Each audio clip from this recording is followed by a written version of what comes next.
আসসালামু আলাইকুম, আশা করি সবাই ভালো আছেন। আমরা আল্লাহর রহমতে অনেক ভালো আছি। আজকে আমার আম্মু গরু মাংস পোলাও আর রোস্ট রান্না করতে চলেছে। চলুন এটাই আপনাদের সাথে আজকে শেয়ার করব। এখানে আমি পেঁয়াজ কুচি, এলাচ, দারচিনি, লবঙ্গ আর তেজপাতা আমি কতক্ষণ ভেজে নেব। এখন পেঁয়াজ, আদা আর রসুন পেস্ট দিয়ে দিচ্ছি।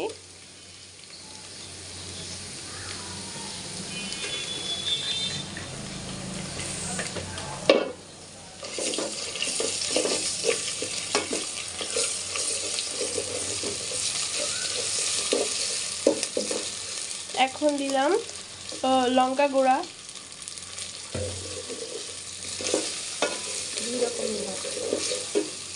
এবার হলুদ গুঁড়ো এবং ধনিয়া গুঁড়ো আর স্বাদ মতো লবণ। মশলাগুলো ভালোভাবে কষিয়ে নিব।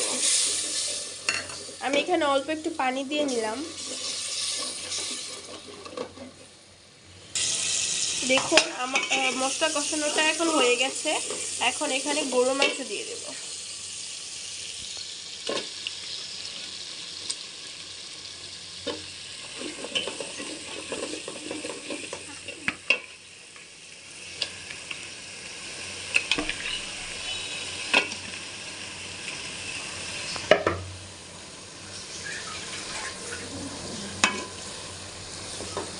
এবার মাংস আর মশলাগুলো ভালোভাবে মিশিয়ে নেব। দেখুন মাংসগুলো ভালোভাবে মেশানো হয়ে গেছে। এবার মাংসটুকু কষিয়ে নেব। দেখুন মাংসগুলো কষানো হচ্ছে। গরু মাংসে আমি কিছু আলু দিয়েছে। এটা আপনাদের ইচ্ছা, দিলেও চলে না দিলেও চলে। আলু দিলে অনেক মজা লাগে আর কি, এজন্যই দিয়েছি। দেখুন মাংস কষানো শেষ। এখন এখানে ঝোল দিয়ে দিচ্ছে।